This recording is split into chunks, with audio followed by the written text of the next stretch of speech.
Hello, everyone. Thank you very much for joining, and thank you very much, Saurav sir, for accepting our invitation. So I'll introduce our today's speaker and welcome all to the Cybersecurity Africa chapter.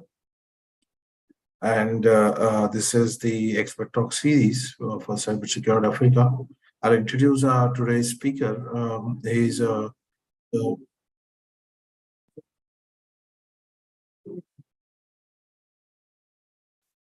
introduce today's speaker. So today's speaker basically is from an expert basically into vulnerability assessment and testing. His name is Saurabh Jagda. He's having 7+ years of experience in the cyber industry. He's also a certified ethical hacker and ISO 27001 certified internal auditor. And he is his key competencies are like web application security, vulnerability assessment, pen testing, vulnerability management, network and IT systems and security reviews, and cybersecurity and IT infrastructure security audit. Basically, so he is with a very vast experience of more than 7 years into the industry, and we are fortunate enough, we are lucky enough to hear the views from him. So over to you, Saurabh, sir, and please take it ahead. Yeah. So hello everyone, and firstly I thank Mr. Nikhil Madeshwar for inviting me and giving me an opportunity to conduct this session. Nikhil, before moving ahead, can you please confirm if I'm audible? Yes, Saurabh, you are audible. You go ahead. Okay. Cool. Thanks for confirming. So hello everyone. Thanks once again, Nikhil, to introduce me and giving my background to all the attendees out here. And so I'll be starting off with the OWASP top 10, which is more focused on application security. It uncovers all types of applications, be it the web application or any like website or any web portal or even mobile application or any application which is running on a local intranet or within the network. So without further ado, I'll just proceed with the session. So as Nikhil has already introduced me, so I am working as a cybersecurity analyst, as a senior cybersecurity analyst professional with a STEAM organization. And I've also completed a couple of certifications in network security and into ethical hacking, which is more specialized in website security or any application security. I am also a member like you with different societies and communities such as OWASP, Mumbai Chapter, CyberFrat, and Computer Society of India. And also, like everyone out here, I am also a passionate learner, and I always try to explore more and try practicing more about web application security along with the whole cybersecurity domain. So firstly, before moving on, I would just suggest to go through this disclaimer, because we'll be going through a lot of techniques where basically they are used by bad actors, or I would say black hat hackers, so that they can penetrate into a website or any system.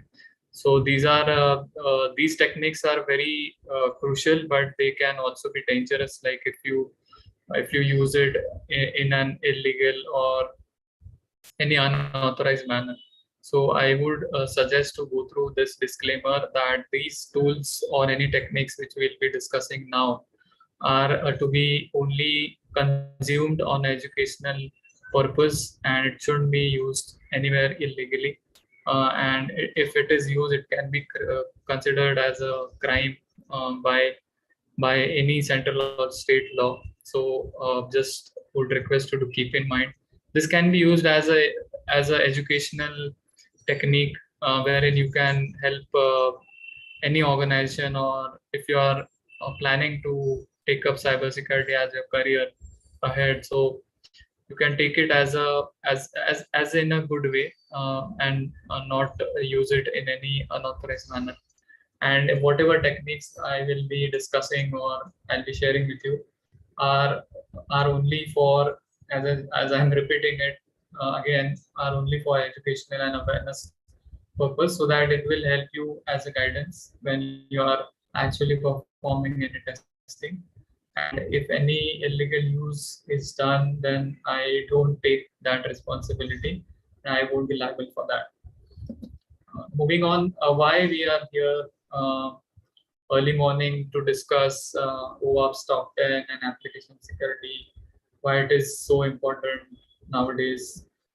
So basically, we all know that we are more dependent on digital or the internet space, and most of our day-to-day life is getting done or dependent or has a dependency on the internet. So we are more exposed to the internet, be it via our phone. Even now, just an example, we are joined collectively here through a webinar, which is also possible because of the internet and this digital cyberspace. So we are aware that we are using this, we have a very high usage, but along with that usage comes the dark part, is that a lot of attacks have been increased over the like past 8 to 10 years, where internet is used as a medium to perform the attack. And that's why we are here to discuss application security. And the best guidance I would suggest or say is the OWASP top 10, because that's followed by, like, as a global standard whenever it comes to application security. Just to give you a example, that in terms of facts and figures, so I would say that uh, according to Veracode, so the Veracode is a company which basically deals by introducing their own tools and techniques for application security and overall cybersecurity as a whole. So they did a report recently, and they found that they had tested 85,000 applications so far, and out of that, 83% of that applications, be it be website or any mobile application, are having at least one security issue. And out of those 83, 20% of those applications had at least one high severity issue. So that's why the importance of application security increases, and it's also important that we are aware of these kind of facts and figures, so that we can try to reduce the issues which are found on us from a security perspective. And once you identify these, then you can deploy them or try to fix them during your software or any application development process. And then you can make that company or make your application or your website faster and also safer for everyone to use, so that there isn't any problem or any unauthorized actions being taken on. So firstly, before moving on to directly onto web application security, I think we should first focus on what is a web application and how it looks as shown in this picture, so that we can make ourselves comfortable to consume OWASP top 10, because the major components or the major architecture in a web application should be known by each and every person who wants to proceed in this field or specialize, wants to do a specialization in terms of application security. So the major components in a web application are based on like three divisions. The first will be the user, because if you have a application or a website, but if you don't have a user, then it's of no use, because the application will be just there. There won't be any use as such. So the second one will be the most important, that is the front end, because if you don't have a page, like for example, if you want to search something, so you go to Google, and if there is no field to type in your query out there, if you want to just search something or any photograph or any place, you need a field to search where you can submit a query and then Google can do the search for you. But if the front end, which is the field, is not there, then it's of no use, right? So the second most important component is the front end, and the third one is the backend, which is consisting of a web server, file system, and a database. So backend is basically, if you have a user, you have front end, but if Google is not, so I'm using Google as an example. So if Google is not able to process your query which you are submitting in this search field, and if it is not storing it into a file system, and if it is not processing using a database, because Google works on the principle of database, because just checks that if he already has a matching query, and then he can give you a result quickly. So that's why it takes like milliseconds to give you the result. So if these three sub-components are not there in the backend, which is at all a component of itself, so then it won't be useful, because like you are just submitting the data, but you're not getting the output. So that's why to understand what application is, you should know these three components, and on that basis you can try to explore more on this, and then on that basis you can find the vulnerabilities on the front end side, on the back end side, maybe on a web server, if it's like a web server which is having a older version or a vulnerable version, or if it's like a file system where you can upload any malicious files and find out any vulnerability out there, if you can get into the backend. And database, yeah, database is also like a server, but it's like it's dependent on, or if it's like built up on a different technology, like as I mentioned in the figure, like MySQL or Postgres, something like that, or even Oracle has their own databases. So these three components, sub-components comprise, so basically make up a backend. And these three major components, like user, front end, and backend, are like the completing the web application architecture. So once we know the web application architecture, so next thing comes is the application security testing types. Like so you don't like, so if you want to do a application security testing or a VAPT on any application, so there are like types, or there are like approaches, because each and every application is different. It can be a website, it can be a public website, it can be a private website within the intranet of like any small or a medium size organization, or it can be a mobile device based application like a app, Android or any iOS. Like you have to select that approach so that you can you are able to get into that application quickly, and you are able to find out the specific vulnerabilities which are related to that, because you can't mix up.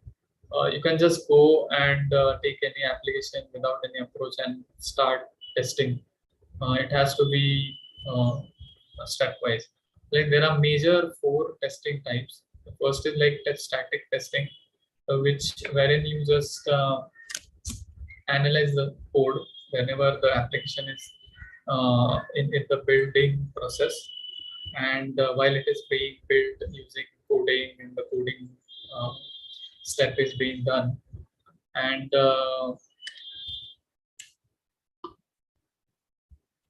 so on that part, or on that step, you basically do that static testing. So while the application is being created or developed, you do the code security review, and during that time you basically, the person can identify vulnerabilities, and during the coding itself you rectify those. Second one will be the dynamic testing, wherein you just run the code, you have the application ready, you do the running of that code, and during that you perform those OWASP top 10 attacks. And during that time, you try to identify, okay, these are the security issues or flaws in this. And once the testing is done, you submit a report, and after that you try out the next round wherein you fix those vulnerabilities. Interactive testing will be the third type. So it is like a combination of dynamic plus testing. So sometimes you, while building the code or while you are coding the application, you just try to identify while coding.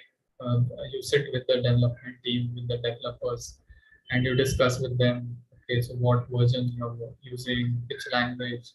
So you try to, so developers will try to develop their own application, and you from that information which developer gives you, on that basis you try to find out or research if there are any vulnerabilities, if they are using the current or the latest version, which web server they are using, what will be the operating system of that, which database technology they are using, if it is the latest one or if it's like a older one, uh, then which frameworks they are using for building that application for the front end, right? Which, how is the file system? So these things you research, and during the dynamic testing, so which is also part of interactive testing. So the next phase will be like the developer tells you, okay, my website or the application is ready. Now you can start testing on it, do the security testing. So that time, once you have done the research, that okay, you have the idea of what OS and what database and what file system and what frameworks are uh, having the vulnerabilities out there, and you just try to check in during the dynamic testing phase that okay, let's see if I can try to penetrate this framework or this OS, and basis on that basis you try to create a report, and that in that way you complete the interactive testing. And mobile testing is the fourth and the last part of this testing type, wherein first three things are coming into picture, but mobile testing is completely different. You will have to get a application based phone, like if it's a Android app, then you will have to get a Android smartphone, or you even have, like nowadays there are like simulators, Android based simulators if I'm not wrong, um, wherein you just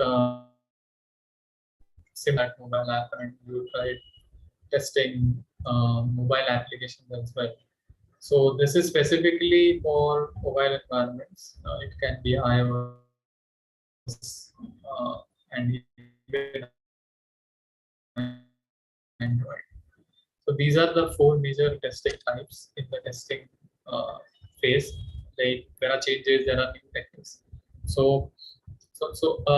But still these four types remain as the base and the foundation. And depending on those, the testing techniques might change.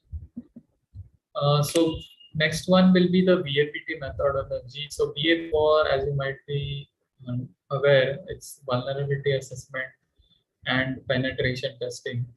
So wherein you perform assessments and test and do the testing for any application, as I just discussed. And it has like 6 phases, because okay, now you have the test, you have selected the testing type, but you don't know how to go, because it's like a journey. You start from point A, you have to reach to the end, which is the point B. So you need to have like steps, otherwise you won't get the desired results, or you might not have the detailed view of the security posture of that particular application. So firstly, you start with information gathering. So you gather information. In this step, you try to gather information as much as you can about the application. If it can be any mobile or web based, but you gather all the information, where it is hosted, who is hosting it, what's the IP, if it's it's available publicly, or if it's not, uh, then where it is hosted. Is it like IP based, or is it like a website? Then you try to see if you can get the details of the web server. It's like available publicly. Who is the owner? Who is the company? And all those things.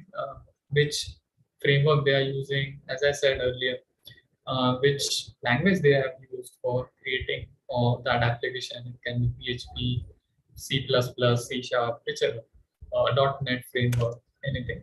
So you try to gather these kind of pointers of information, details, and then you move on to the threat modeling part. So like once you have the info about that application, now the next part will be to think that how can I create a model of all the threats pertaining to the information I have. So, okay, can I try to use this technique to do the testing? Is this framework having any threats out there? And then you try to basically create a view or a perspective, so that you get an idea about how you can start off with the testing. And once you have that idea, you go on to the third phase, which is the vulnerability assessment. So where you do, you know the threats, you know the details. Now you have to just see that if I do the analysis of this vulnerability and try to attack it. So will that help? Will that break the application? Will I get access into that application, or will that application crash? Something like that. Whichever technique is available, you can use it, and you can perform that analysis. Now, once you have done the analysis, you have gathered all the information, you have done the modeling, you have the model ready, you do the actual part, which is exploitation. So you try to attack that application in all the on the basis of those analysis, threats, and those details. You find the weakness, you know the weaknesses, you just start hacking it. And once you get into the application, now you are ready that okay, these are the security issues which I found after my testing. You do the post exploitation part. So in this part, what you do, you try to take the screenshots or create a proof of concept, because you need the proofs, right?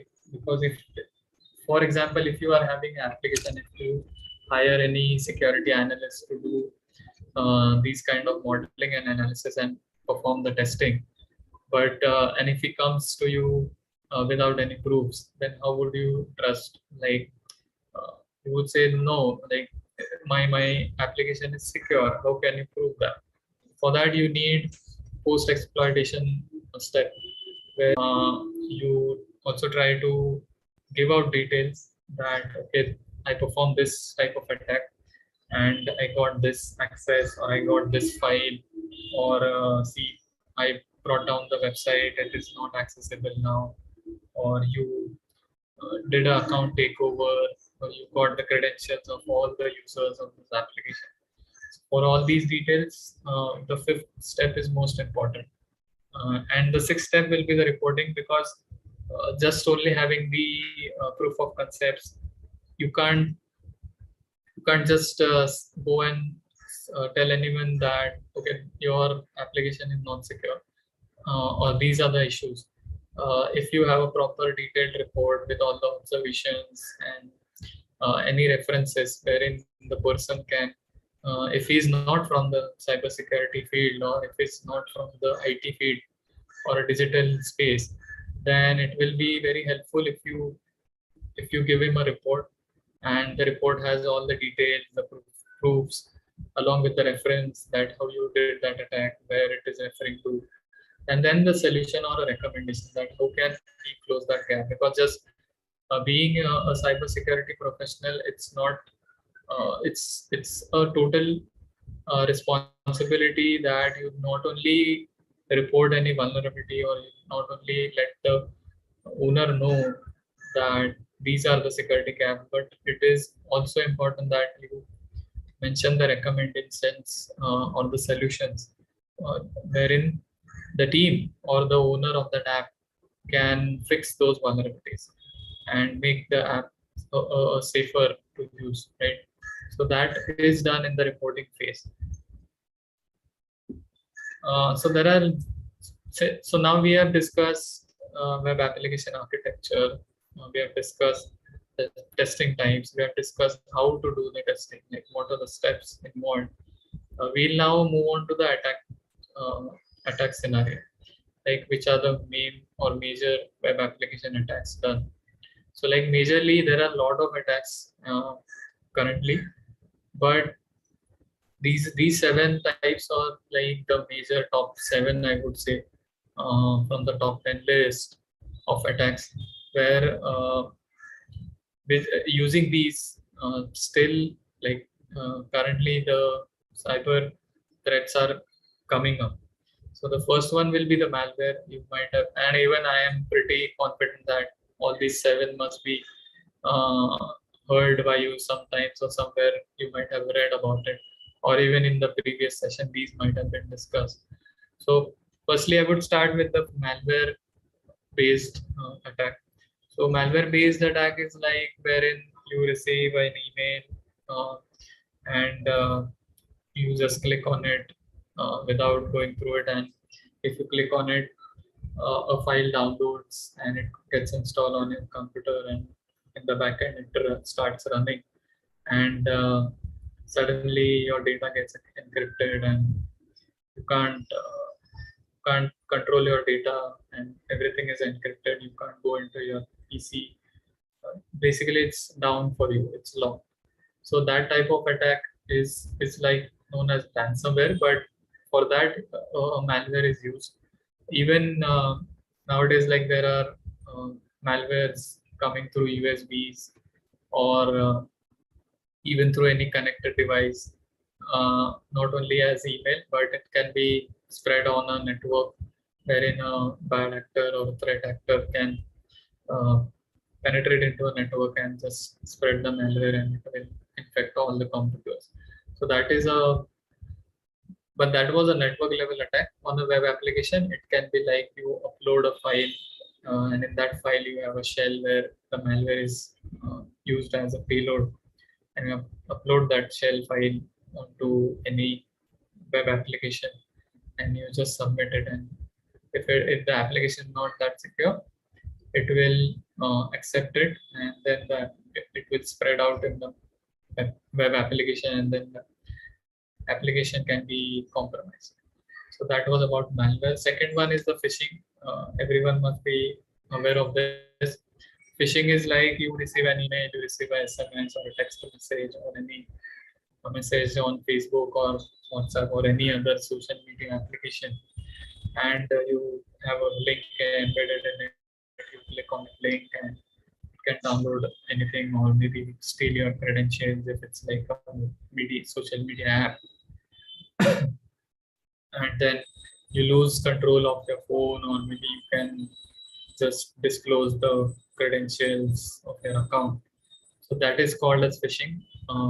Third one will be SQL injection attack. So it is mostly, uh, but I would like to add about phishing in terms of web application. So like you have a very fake page of any website. It looks like it's like a genuine website, but it's not. And behind that, once you add your credentials, those get compromised because it's a fake application. Third one is this SQL injection attack. So in this attack, it's basically done on the login page of the web application, wherein you start injecting SQL-based queries, and if the application is not coded securely, and there is no security testing done, it can break because lots of data is being just injected in it, and since it's, or it might be having a database related vulnerability, so that's why it might break, and so that attacker can be successful in gaining access. So that is SQL injection, wherein you start injecting queries, a lot of queries, and you just try hitting the login button, and you make that application crash down.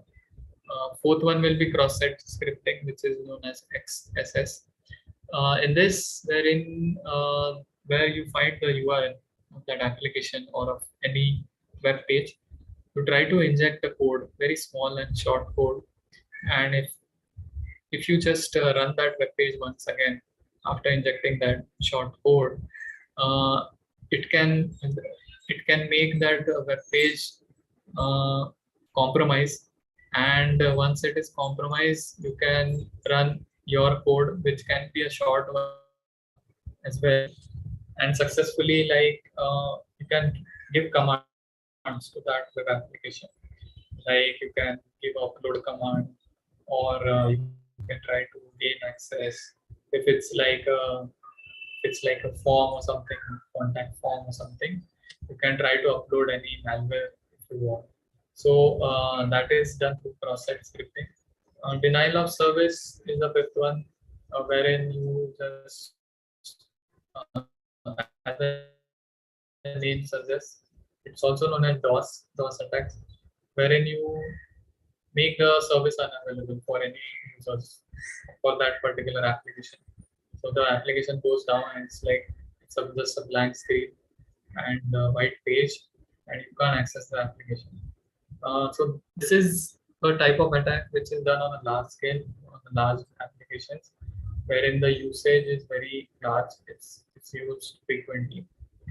The sixth one will be the session hijacking and man in the middle attack. Session hijacking is, as the name suggests, you basically gain the credentials of any other user uh, onto you, and you hijack his session. So the control from the user is taken over to you by you, and he is unable to control his account. And once you gain a control to yourself, you can change his password. You can maybe make payments, order something, or even you can change the profile or account, and even delete the account. You can change the email ID and transfer all the emails related to that web application to your email ID. And it is also similar to man in the middle attacks, wherein it is like uh, you are in the middle of that application and the actual user, and you are trying to fool the user that by creating a fake page, wherein the phishing also comes in this picture. So all these seven attacks are like interconnected. So man in the middle attack is done by using some part of phishing, and if any user comes in, you become a barrier within that application and the user. You try to create a fake page, and considering the user will submit his credentials, you take over his credentials with you, and you try to lock out that user by changing the password, because he just believed that the fake page is itself a genuine website. So that is known as man in the middle attack. And last one will be the credential reuse. So in this, as it suggests that you reuse the credential. So basically, it was found uh, in a recent study that people having multiple accounts but only use the same password for all those multiple accounts. So here in this scenario, it can happen that if an attacker is able to gain access to one of the applications which a user is using, then he might try to reuse that credential for any other, maybe application number two, which the user is having an account. And if that is successful, then maybe he can try on to the remaining ones. So that's why even this type of attack is quite trendy, and that's why it's like suggested not to use same password multiple account, but multiple password. So basically, different password for each unique account of any application. Moving on to the next part, but any questions, please let me know, or you can just post it in the chat, because I don't want anyone having questions or doubts in their mind and just move. So maybe you can put it in the chat if anyone has. So we'll start with the OWASP top 10 part. That's why we are gathered here. So OWASP is like a community. It's like a non-profit organization. Its full form is Open Web Application Security Project. It's like a project, and then it was converted into a non-profit foundation which only works for the improvement of the security of the software. And it's like a standard awareness document which is referred by developers, cybersecurity professionals, and it is only specialized, as the name suggests, open web application security. So it is only giving out guidances and spreading awareness only about the critical risks pertaining to web applications. And you can every developer and any security analyst can use this web top 10 for making the software or application secure, and it will also help developers to code securely. Right? So these are the top 10 OWASP, I would say, security risk which OWASP has developed, or not developed, but has listed out that these are the 10 which should be kept in mind by any developer or any security professional. So firstly, it is broken access control. Second will be cryptographic failures. Third one will be the injection. Fourth is insecure design. Fifth one is security misconfiguration. Sixth is vulnerable and outdated components. Seventh will be identification and authentication failures. And eighth one is software and data integrity failures. And ninth one is security logging and monitoring failures. And 10th one is the server-side request forgery.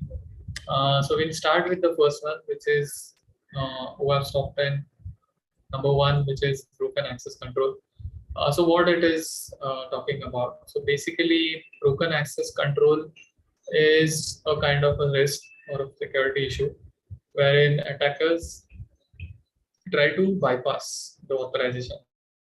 So for example, if there's a login page and he can perform SQL injection and try to bypass that login page, and then he can basically try to gain unauthorized access, and then he performs any illegal activities like deleting accounts or removing accounts or adding his own account, making orders and payments such kind.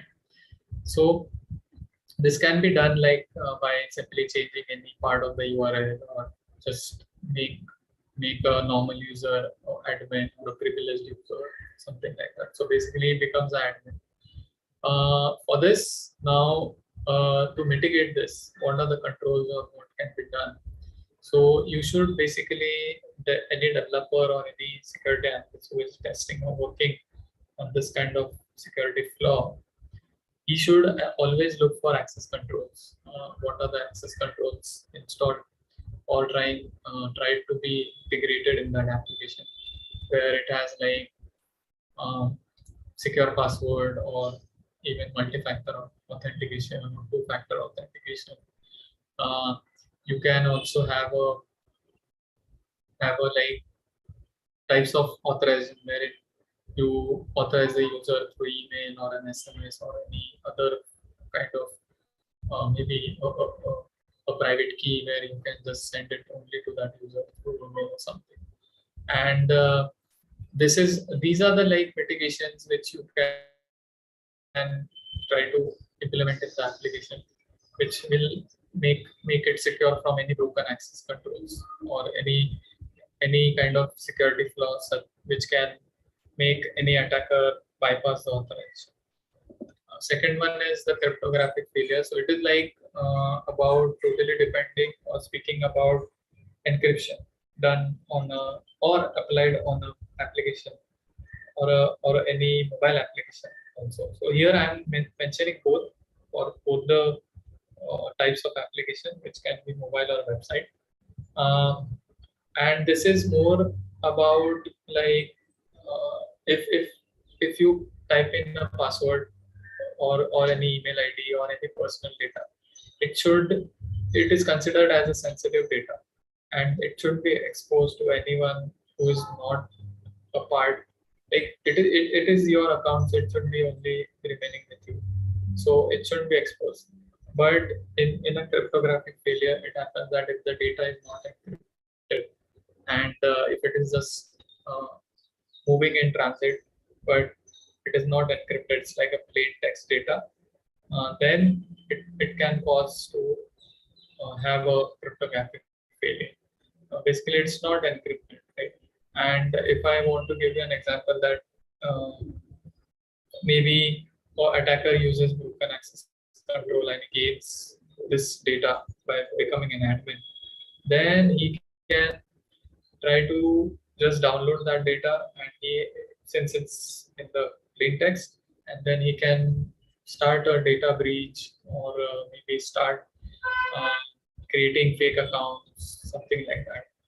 Then it can lead to a major disaster. So how to secure this website or any web application from this?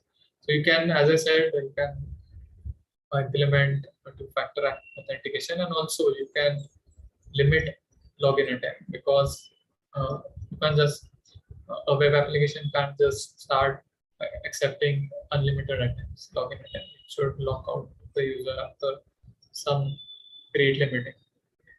You can also put up good application or encryption controls using algorithms or any keys or any encryption protocols, the latest ones, and through that you can encrypt the data. And that was about cryptographic failure. We move on to the third one, which is injection. It can be also known as SQL injection, particularly. So as I mentioned it in the web application type of attacks, SQL injection or just injection is like you try to send untrusted data. So any data, as I said, query can be a query, crafted query, to try to just submit it to the form. It can be a login page, it can be a contact form, or even a search field. And if the coding is not done to that security level, then the code interpreter, which is like the framework used in that application, can just accept the data and it will process it. And the data which is being submitted, like that SQL query which is submitted, can be crafted. Like it can basically give a command that, okay, just open up the login page for me and give me access to the dashboard or admin panel.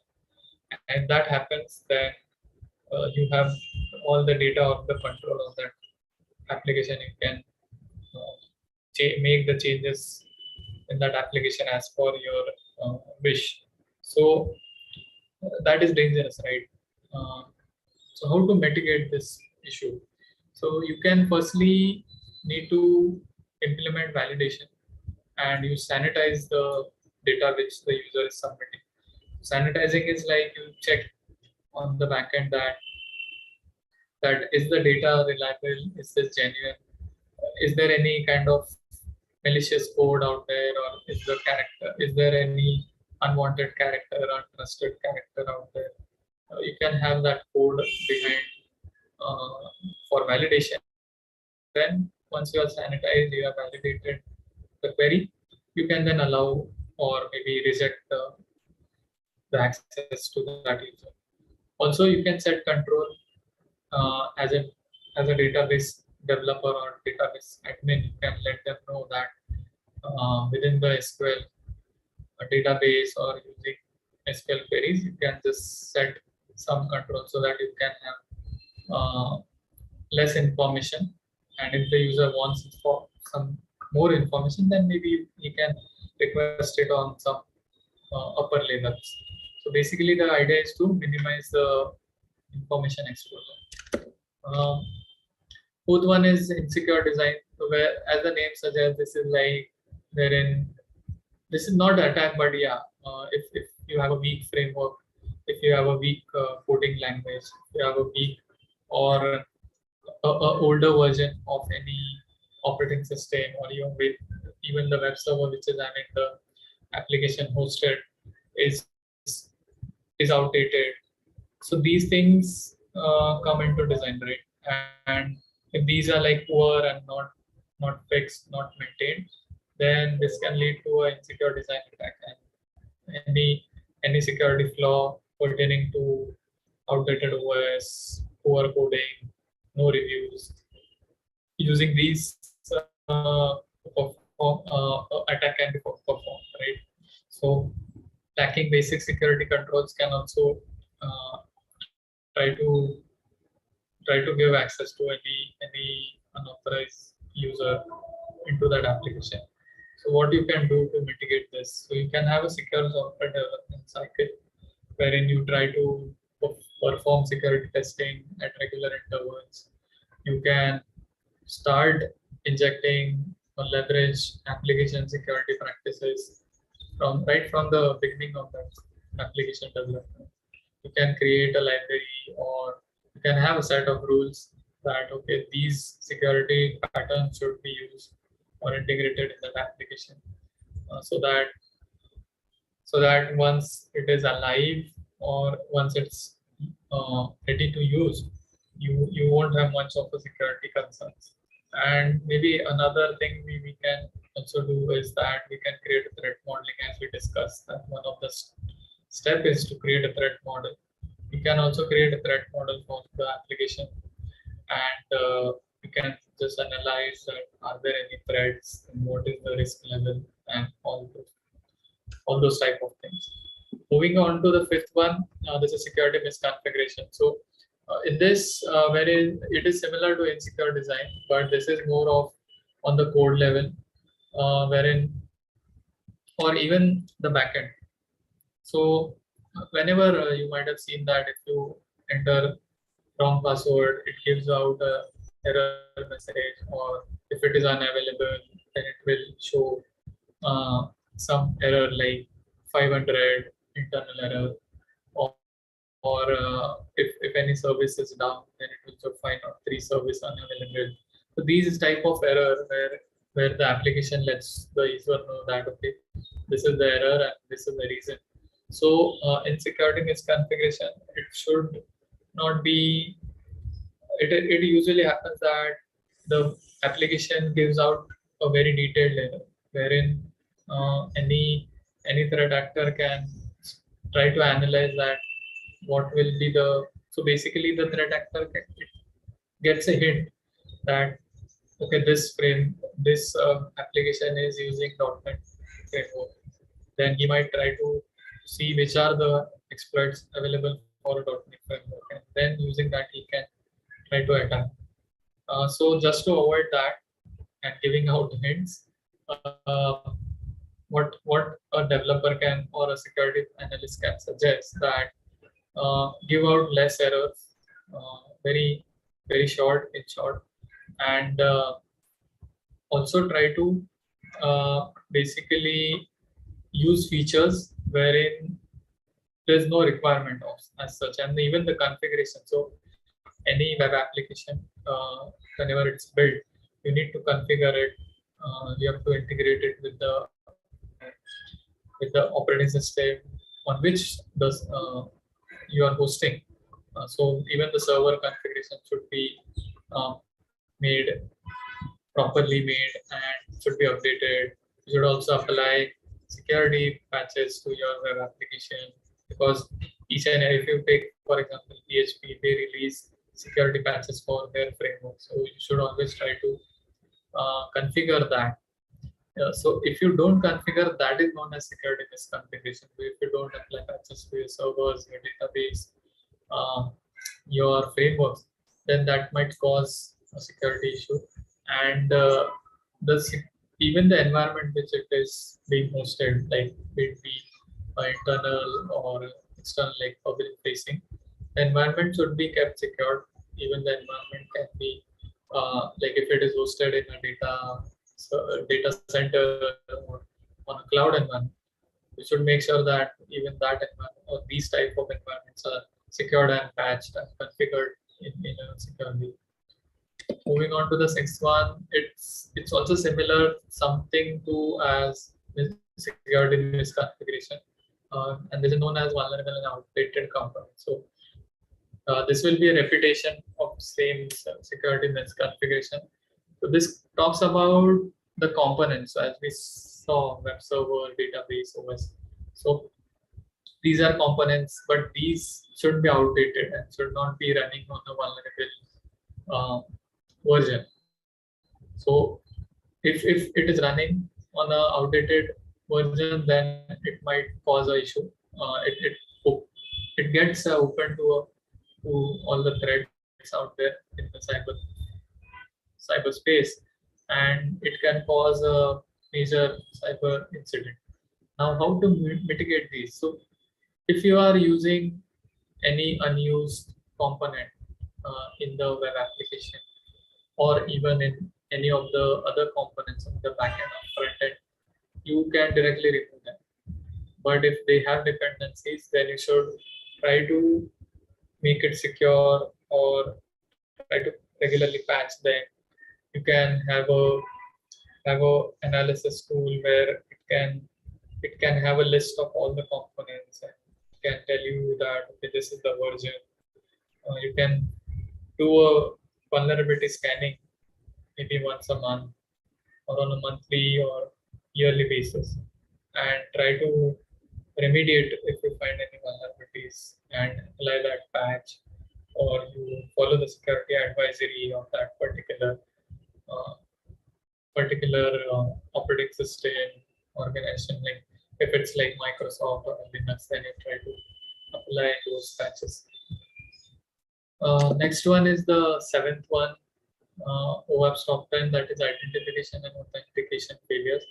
This is also similar somewhat to the first one, broken access control. Like well, it's like taking some part of it. So basically, it is like where you can't identify, okay, this is the actual, the real user, and this is someone who is accessing unauthorized. So this is known as identification or authentication failure. So like you can't identify, but if you identify, but if you are not able to authenticate, then any of these can lead to a cyber threat and may cause an issue. So basically, to mitigate these kind of issues or these failures, you can have, again, I'm repeating that, you can have a multi-factor authentication so that it can check any authentication failures. And you shouldn't, so it has been observed that a lot of times you have a server or you install a framework, you have admin credentials. So they by default give out admin credentials. That should be changed, and it should be changed to as per the secure password policy. And you should also make your users to use unique passwords and not any worse passwords, like just a very short one with just 3-4 characters. I should have like strong characters, minimum eight character length. You should basically change those passwords after regular intervals. You can have limit on login attempts.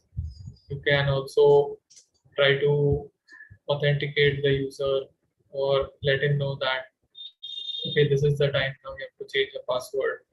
And you try to also make your database secure so that you don't have identification failure, right? So these can be done. Next one is the eighth one, which is software and data integrity failure. So here, what it speak about, it is more during the software development cycle or the application development cycle, where it revolves around using unsafe code, or where data is being exposed and sensitive data is getting exposed. So and due to this, it can happen that there will be a malware out there which can basically harvest data, or maybe there can be unauthorized access. and many others vulnerabilities which we just talked about even during the attack slide. So while the software is being developed or any application is being developed, it should be kept in mind that you are using software updates, you are using secure coding practice, you are referring to the OWASP testing guide or development guide, so that you don't have any software or data integrity failures like data exposure or data breach. Uh, Here to mitigate this, you can perform monthly review of the code or any changes being done or if the application is being upgraded, something like that. So you can do a review for it. You can set a process for the review. You can use digital signatures or you can have keys, private keys, so that you can authenticate the users while logging into the software on any application. So basically, you're keeping data safe of the application as well as the users. Ninth one is the security logging and monitoring application. So like uh, this is like once you're logging and how much verifications are being done when you're logging into that your account as a user. So that is considered in security logging. And monitoring failures is like once you're not if you're not monitoring application security, you're not doing testing, you're not reviewing the codes from time to time, or after specific intervals, you're not applying patches, you're not uh, updating the development team that okay, these are the threats which are there currently revolving in terms of application uh, security. So these are the pointers wherein you are not monitoring your application security, and then this can lead to like breaches or anyone can use the unauthorized login, these kind of stuff. So how you can mitigate? So firstly, for security logging, you can have access controls. You can ensure login is valid. You're checking the users by number of verifications. Uh, you can have server-side input validation. You can have client-side input validation. Whichever data is being submitted should be sanitized. You can have logs so that if you have any unauthorized access, you can do a in-depth forensic analysis and you can find out through the logs that okay, from this IP at this time there was a login and this action or activity was performed. You can also create or have log management solutions like SIM, like Security Incident and Event Management, where the team continuously monitors the application logins and everything. And if there is an issue, then they can just alert the cybersecurity team and then they can take it ahead or investigate. So these are the mitigations for any security logging and monitoring failures. And last not the least, this is server-side request forgery, which is known as SSRF. So this is a recent attack. Like it's quite recent. I would say it's like 3 to 4 year old, and this has made a place in the OWASP top 10. So this is basically a vulnerability where you have a application, web application specifically, which is basically getting or integrating data. It can be anything. It can be file. It can be a code or anything, but through a URL, and that URL is just accepted by that application or by that particular application server, which is a web server, by doing no validations or verifications. It is just accepting any URL, anything which is submitted by any user, and this can lead to like a remote access or a remote code execution attack, and it can bring down the whole website. It can disrupt all the traffic. It can bring down the whole server. this is also possible even if you have a firewall or a network access control list. So this is quite severe, but yes, there are mitigations on this. And so the first one will be the very basic, that you should always avoid accepting URLs. So basically, you can add some validations on the server side where it does not accept any client inputs. So if a user tries to input some URL or any code, server should validate it. It should check that if it is actual a code or if it's something else. And then you can make the server decide that, okay, if it is genuine, then it can accept, otherwise it can reject. You can also have like isolations. So the server, basically you can have multiple servers, and the actual once the first input comes, it goes to first server, it checks, does that checking, and then if it finds it valid, then it can pass on to the next step. You can do that. You can also block all client-based or client-side inputs, and you can try to make the application secure so that you can only show the user what he is requesting. The unwanted traffic or unwanted data can be blocked. And there can be another mitigation, like one of them is like disable all HTTP redirections. So even if some user tries to inject a redirective URL wherein it can create a remote access to his end or his endpoint, you can have some validations or some controls wherein you can not redirect, so that you can just cross connect the or disconnect the remote access to that user's endpoint. So these are the major mitigations for overcoming, or I can say fixing SSRF.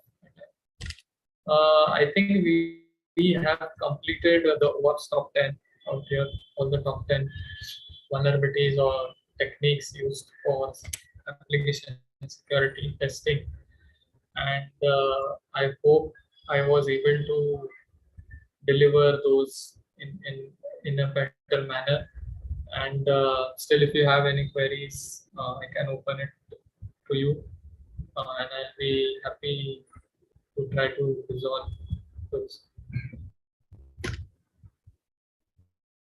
And thank you once again for listening to my session, and for being such a great audience.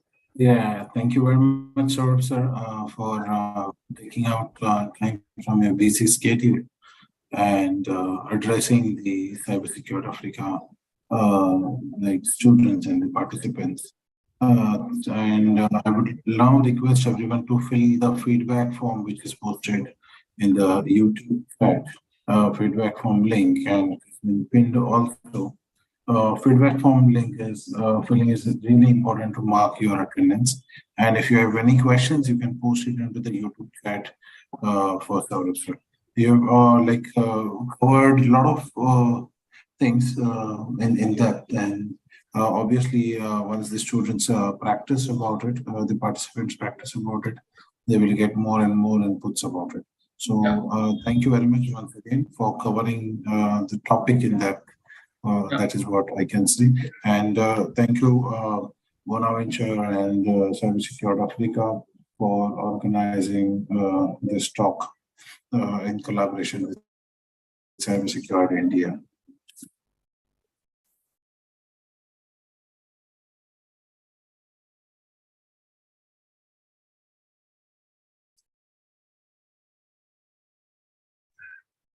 Yeah, thank you, Nikhil. Thank you.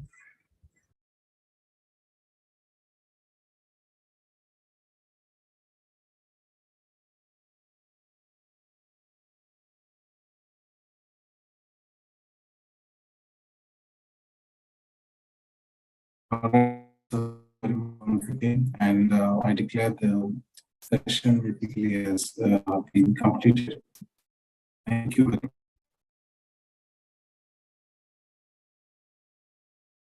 Thank you. Thanks. Thank you.